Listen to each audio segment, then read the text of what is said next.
If all we had was a bunch of people saying that Trump was a gentleman and he was very nice and, everybody with respect, I don't think we would do that story. We just wouldn't do a story. It's definitely not a fluff piece. And mostly it's been anonymous, where we're not sort of at the point of putting people's names on things. So I got a message the other day from an American Dream Calendar Girl pageant winner from the 1990s.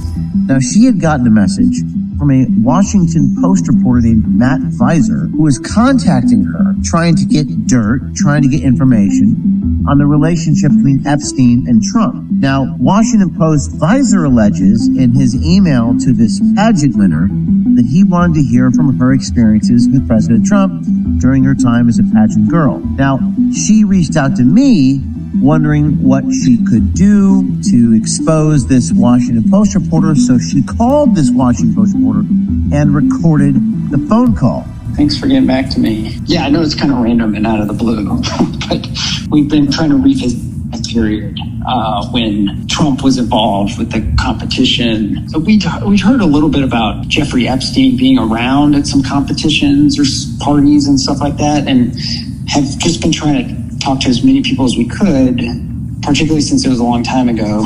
And in this phone call, Washington Post reporter Matt Visor says that they won't publish anything if they hear from former pageant girls that Trump treated them well during the pageant, saying flat out, if all we had with people saying Trump was a gentleman, we wouldn't do the story. It's definitely not a fluff piece. If all we had was a bunch of people saying that Trump was a gentleman and he was very nice and, everybody with respect, I don't think we would do that story. We just wouldn't do a story. So, I think we're approaching it in the sense that if we can find out something new that was happening, that Trump was doing back then, that we can kind of expose to people. I think that's where we're headed. And if we can't get that, then I don't know that we have a story. But it's definitely not a fluff piece of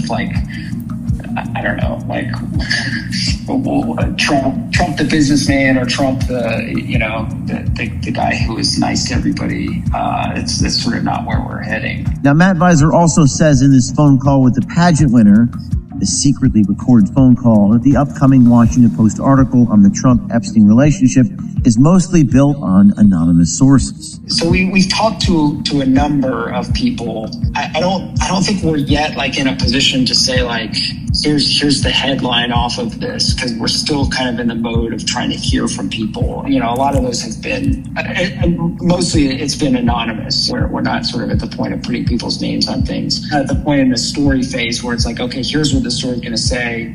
We need to go back to everybody and figure out what they're comfortable with. We think it's great that people the Washington Post are trying to recruit are coming to us and recording the calls. Not going to tell you what year this pageant winner is from. I'm sure Matt Visor at the Washington Post is not very happy.